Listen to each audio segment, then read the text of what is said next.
Look, buddy, we're not going to do geology today. We're going to do something that's, we're going to do some astronomy. Most of you know it's kind of been like my hobby for a very long time. Okay, and this guy here, and now that's in a book available on Amazon with other ones. And I've made amateur observations as well. Those who've been following me for a while know I did the moon for a while. I did the sun. Going to do the sun on the eclipse again this year, assuming it's not cloudy.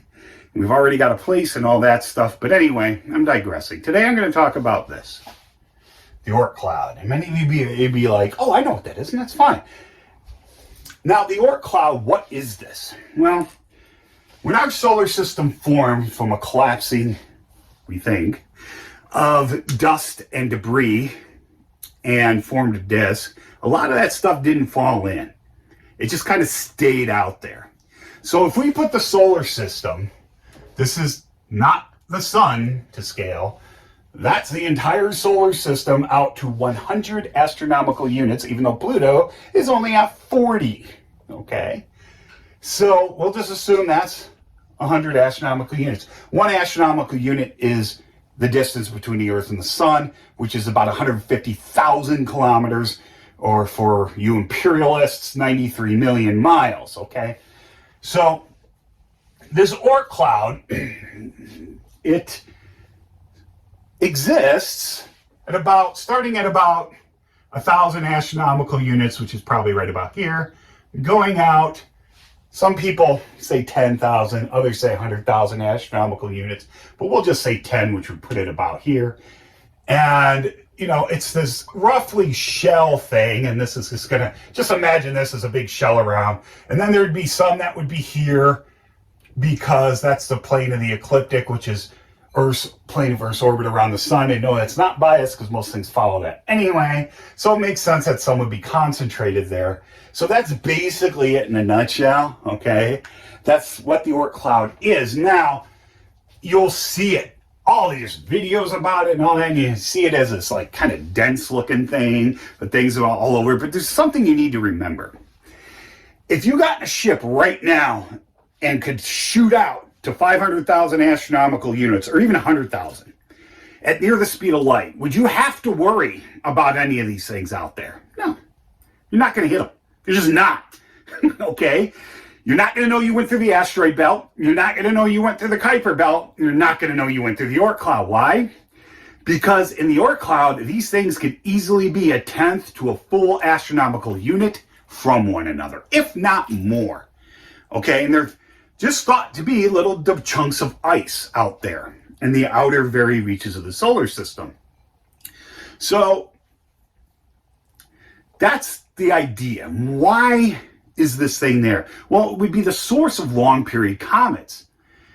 Long period comets are a little bit of an enigma. Why? I don't know. I don't see them as one.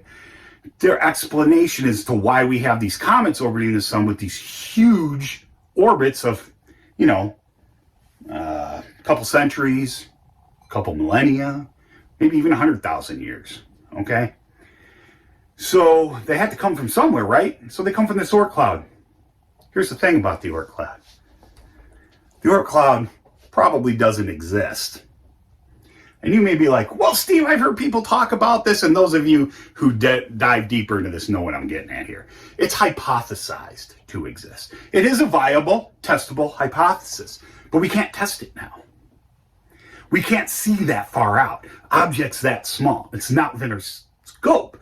So in science, what do we do with something like that? We put it on the shelf until we can observe it, or we find something that we didn't know we were going to find that demonstrates that it's a possibility, and we can run tests on that. So we don't sit there and put it in our front view and talk about how cool this fucking thing is, yet we have zero direct evidence and zero indirect evidence. We have more evidence of dark matter, that's your organ said, in dark energy, than we do in the Oort Cloud. And why do I think this doesn't exist? I can't believe I have to sit there and talk about, from a scientific standpoint, why I think this thing doesn't exist.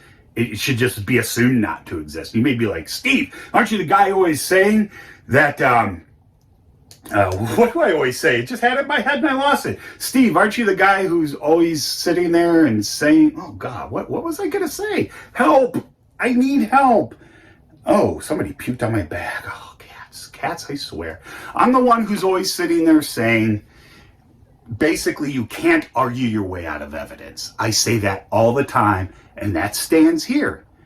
Why? Because there's no fucking evidence for an Oort cloud. So I don't even need to accept this. I don't even need to make this video. I could just dismiss it outright and put it on a shelf somewhere.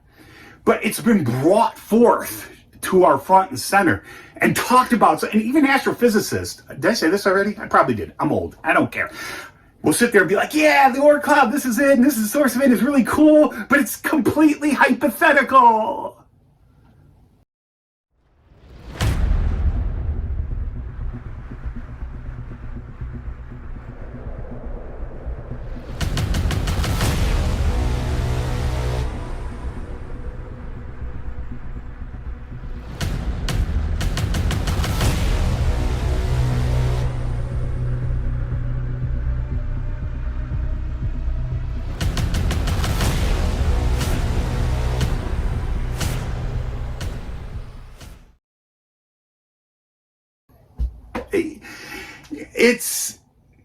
And I'm getting to something with this, and this is the most blatant example of this that most people are going to be familiar with. That's why I'm using the Oort cloud and not something else, okay? There are other viable hypotheses that I think are probably more likely. One is simply that they're short period comets that have been caught up in gravitational interactions with objects in the solar system and became long period comets. That's completely viable. There's no reason why that can't be. Another hypothesis suggests that they're captured extrasolar objects from the outside of the solar system, and we know that happens. We know debris from outside the solar system comes through. We know of at least one object. So at least we have some indirect evidence that that can happen, okay? But nobody talks about those two. You know, and the third one, which I think is probably more likely, and why the Oort cloud does not exist, is say you have our solar system here, and you have, we're just going to do a cross-section of a part of the Oort cloud. Okay, here's our little Oort cloud cross-section. It's doing its little thing. Happy little Oort cloud. And all of a sudden, an M-dwarf star comes right here, passes at about, 100,000 AU, which is assumed to be the outer limit of this thing. What's going to happen? That M-dwarf star is going to pick up a ton of this. And an M-dwarf star is a star that's most common in the universe. It's about a tenth of the mass of the sun. It's about a tenth of the diameter. And it's a lot cooler. We're talking stars 3,500 to 4,500 degrees Kelvin, I think, as opposed to our sun's 5,772. This is at the surface. This isn't the core, okay? This is at the surface of those stars. And we know they have planets. So not only could one be coming through, but it can have its own planetary system. And these things are going to pick up more, okay? And send it inward to it, or just blatantly kick stuff out, all right? And it's also going to send stuff hurtling towards us. We wouldn't be here. And you may be like, Steve, well, things could be an AU apart or so. Yeah, but the sun's influence on this M-dwarf at this distance is not as influential as the influence of the M-dwarf on the outer edge of this Oort cloud. What does that mean? Well, those of you that know about Pluto, we now know it has many moons, not just the one. Okay, Charon or Sharon or however you want to pronounce it. It has more, and those moons are pretty far out. Pluto seems odd. Why would those moons be so far out? Pluto can hold those moons because the sun gravity relative to its gravity in that vicinity is weak. If you took Pluto and dropped it in Venus's orbit, those moons would be gone. They'd either fall towards the sun or be kicked out of the solar system until they hit something, or not, whatever. Okay? So they're going to get pulled this way. They're going to go this way. And after a while, even if this only happened 100 times in 4.5 billion years, your cloud's going to be gone. Okay? You'd be like, Steve, stars don't come that close. Oh, but they do. And quite frequently and more often than we think. They never get like within 100 AUs or even 1,000. But 100,000 astronomical units, 10,000 is even possible. Okay? There's enough space between us where there's a risk of a collision is zero, essentially. Okay? So, some sort of Oort cloud could not survive this. Okay? It just wouldn't. At best, if this is our solar system, here's our ecliptic plane. Okay? This is cross-sectional view. Remember, most things orbit on or near this anyway, so I'm not being biased, even though that's the plane of Earth's orbit. At best, you might have a few clustered here, or say over here, that orbit roughly in the same plane as well. Like that. That's not enough to source long-period comets. Okay? So, what are long-period comets? Okay? I think stars, when they come close to that, do kick a few, do either loosen our stuff in the Kuiper belt, like kind of pull it out a little bit, especially if it's a bigger star. I'm just talking about M dwarfs. But what if it's an F star or an A star that comes 100,000, even 200,000 astronomical units away? It can pull on those outer Kuiper belt objects. Or, more realistically, they're probably just captured wandering through space. All right? If we find out these long-period comets say we get one that's rocky, all rock. Obviously, it's not from any hypothetical Oort cloud. Okay? There are other explanations for this, but we've just latched on to this Oort cloud thing. Why? Because scientists are human. We're human. Not only do we like our own pet theories, we like cool stuff. All right? Stuff that can get people excited. And that's good for teaching introductory level, because, children and teenage, that's not the time in people's lives to be trying to give them this stuff. It really isn't. They're going to become interested in it. You can show them the basics and show them what's interesting, but you can't just, anyway, I'm not going to get into it. Let's get back to, it's cool. Scientists are human beings, okay? And if we see something we like, we might be like, that's cool. Oh, it appears in a lot of literature. It must be right. I did a whole video of this before about geology when we were talking about PBS's video about the Huronian, where they said there was 300 million years of a snowball Earth in the Paleoproterozoic, which is complete and utter bullshit. Not only is that not a thing, geologists who study the Precambrian know it's not a thing. We don't even say it's a possibility because we know that didn't happen.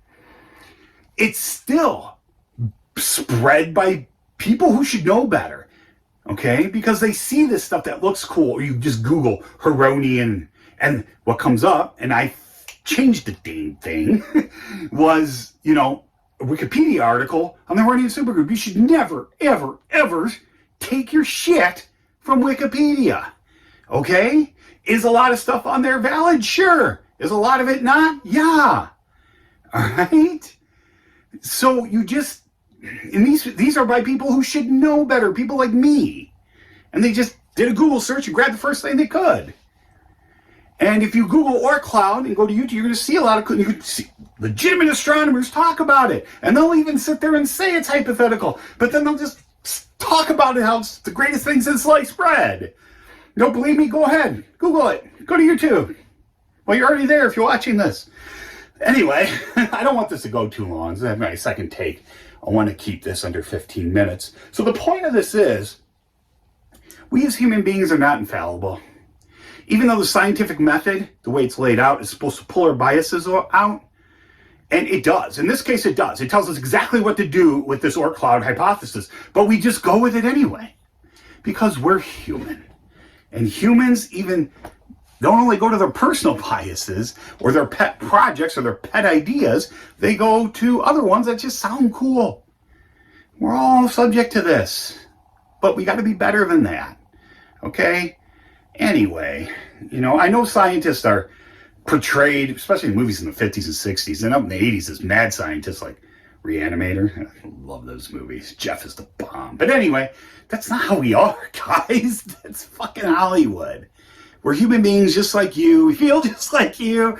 Most of us think like you. We don't just walk around with pen pocket thingies, and we're all not skinny little nerds. Some of us are kind of fat. All right? So anyway, that's it. Okay? So if you guys, there's no direct or indirect evidence of an Oort cloud. It's just no reason to even, you can talk about it. Somebody doesn't know, but people don't talk about it like it's just a possibility or an untestable hypothesis. They talk about it as if it's fact. Okay? So just remember, Oort Cloud, wherefore art thou? Why are you not there? Do you exist? Probably not. So anyway, I think that's it, guys. If you have any questions or comments, please leave them below, and I hope you learned something.